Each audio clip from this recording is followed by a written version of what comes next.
Tudo da Canção Nova em um só lugar. Canção Nova Play. Muito bom dia. Programa Mais Saúde hoje entrando na sua casa para falar uma palavra diferente. Você já ouviu falar em resiliência? Pois é, essa palavrinha é forte.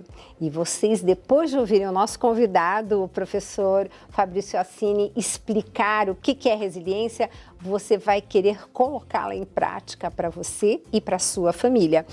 Mais uma vez, bem-vindo. E aqui já está assim, né?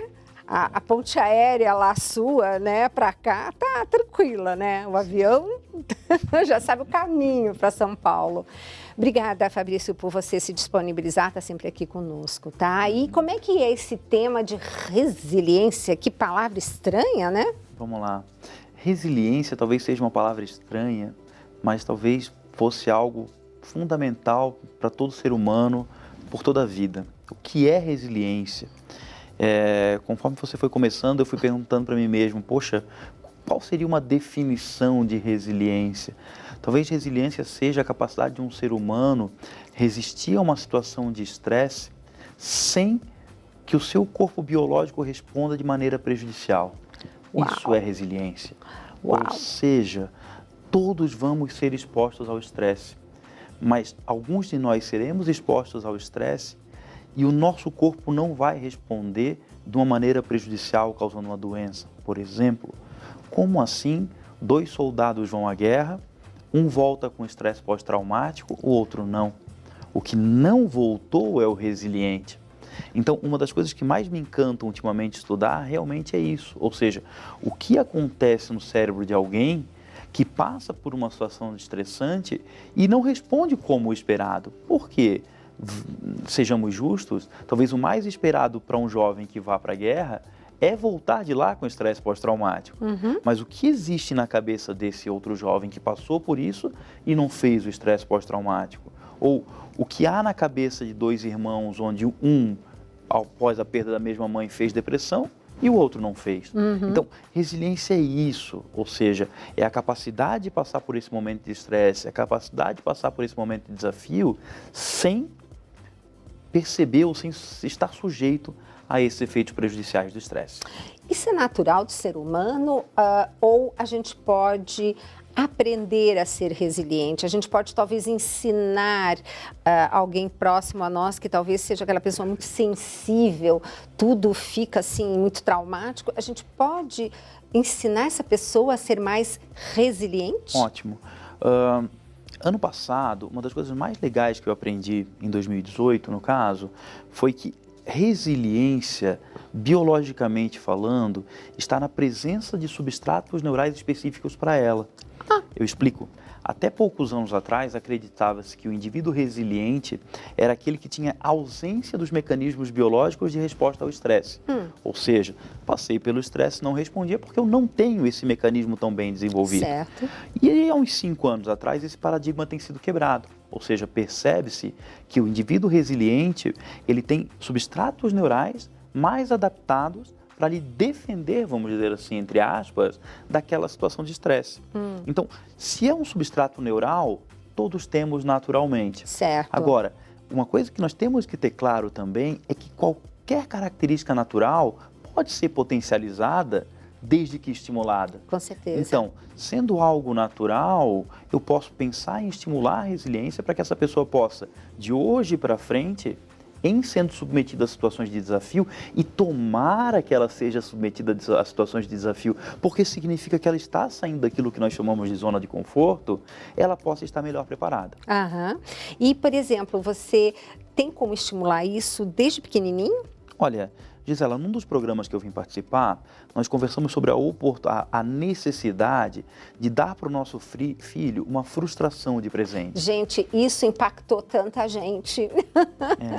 E nesse dia nós não tivemos a oportunidade de evoluir sobre isso. Eu lembro que foi um finalzinho de programa que eu falei, olha, dê uma frustração de presente para o seu filho. Exato. O que eu quis dizer com aquilo, na verdade? Não que eu, sendo um pai que estuda neurociência, virei um pai ruim. Muito pelo contrário, eu não acho isso. Mas porque eu sou um pai que estuda neurociência, eu virei um pai que entende em como estimular esse cérebro para se desenvolver melhor. E quando eu digo dar uma frustração para um filho, não obrigatoriamente é deixar de fazer por ele tudo que eu, enquanto pai, posso fazer e quero fazer e tenho oportunidade de fazer. Mas que muitas vezes um não na hora correta, ou 2, 3, 4 mil nãos na hora correta, vão ajudar essa criança e esse cérebro em formação a se adaptar a uma situação e conviver melhor com ela. Ou seja, quando eu digo para ele, filho, você não pode fazer isso. Ele naquela hora vai ter que lidar com essa frustração. E o que é um cérebro resiliente? Um cérebro resiliente é aquele cérebro que lida melhor com o estresse. Perfeito. E a palavra estresse pode perfeitamente ser contextualizada nas frustrações. Certo. Mas se você me pergunta, poxa, vou passar a infância da criança inteira levando ela a se frustrar? Não é isso, acho que a palavra frustrar é uma palavra forte nessa questão. É mostrando os limites do que ela pode e o que ela não pode. Ou então eu posso desafiá-la. É isso que eu queria te chamar. Eu dou um exemplo comigo. Quando eu comecei a aprender sobre isso, eu comecei a mudar certos comportamentos com os meus filhos. Por exemplo, eu não carrego a mochila do meu filho de 3 anos na escola. Não que eu sou um pai desnaturado, vamos dizer assim, não é isso. Mas para uma criança de 3 anos, carregar a própria mochila é um desafio para a idade. Eu deixo o meu filho de 3 anos subir sozinho na cadeirinha. Claro, eu fico atrás ali, se ele cair eu vou segurar, é óbvio. Mas eu deixo ele subir por quê? Porque é um desafio para uma criança de 3 anos. Naquela época eu lembro que eu estava na escola com o Pedro, que é o meu filho de 7. E aí o Pedro estava brincando naquelas camas de gato, sabe? Que tem um monte de elásticos e tal. E eu dizia, Pedro, abaixa. Pedro, levanta. Pedro, faz isso. Até que em determinado momento eu falei, Fabrício, fique quieto. É para que o cérebro do seu filho de 7 anos trace uma estratégia para sair daqui. Então, quando eu digo dar uma frustração para o filho, sendo justo, vamos tirar a palavra frustração e vamos dar desafio para essa criança. Sabe? Desafio na forma de leitura.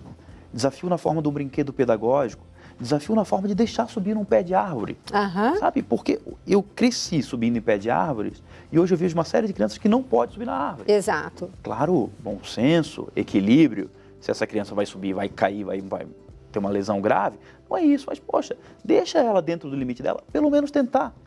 Ah, mas ela não vai conseguir, deixa tentar. Porque isso eu estou dando um desafio para ela e talvez também uma frustração. E esse é o tipo de estímulo que faz um cérebro crescer resiliente. Olha só, para a gente terminar o programa em grande estilo, como a gente sempre termina, a pergunta é a seguinte.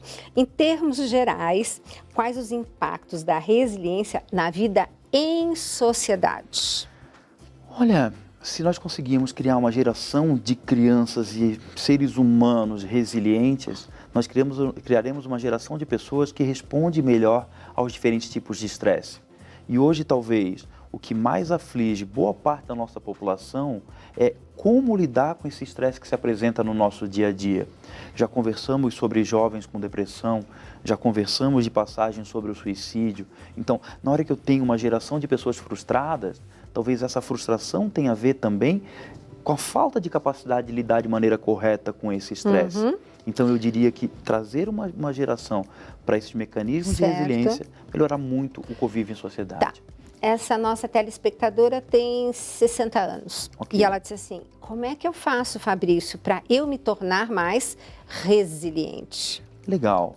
Então, esse mito de que o cérebro não se remodela, de que você perde neurônios e eles não nascem, ele já caiu por terra há muito tempo.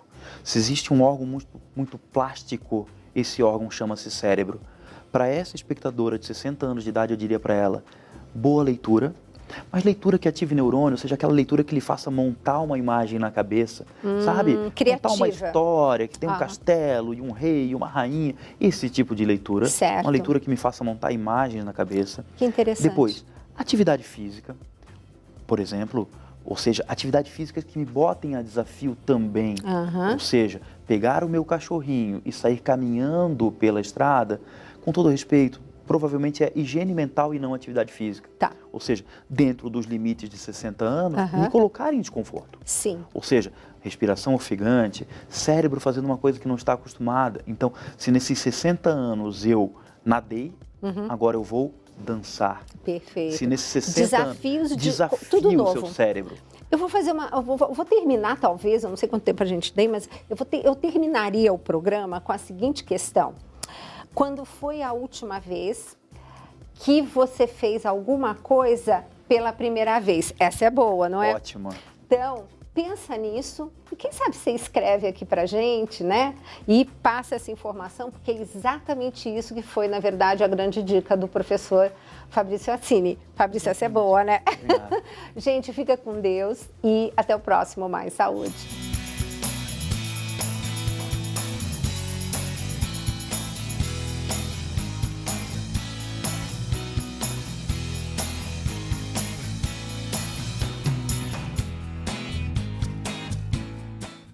Tudo da Canção Nova em um só lugar.